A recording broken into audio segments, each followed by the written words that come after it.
Magkano ang business permit sa paupahan? Based sa ginastos ko this year, January, nung nagpa-renew ako ng business permit, gumastos ako ng 50,000 dyan. Kasama na yung bayad ko dun sa nag-ayos ng papeles ko. Renewal yan Nung nagpa-business permit ako, as a corporate, gumastos ako ng total of 100,000 pesos. Kasama na lahat-lahat doon.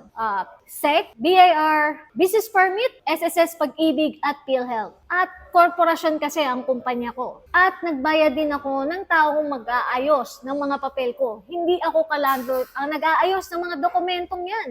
Wala akong oras dyan. Kung katulad kita at wala kang oras, pwede kang kumuha ng taong mag-aayos ng mga papel mo. Yung expert, yung kabisado niya ang pasikot-sikot sa munisipyo para hindi ka na mahirapan at hindi ka babalik-balik. Nakaka-stress kaya yan. Ganyan ang gawin mo ka-landlord. Kung may oras ka naman, pwede naman ikaw na mag-ayos ng mga papeles mo. Mas makakatipid ka. Yun nga lang, kakain ng malaking oras mo yan.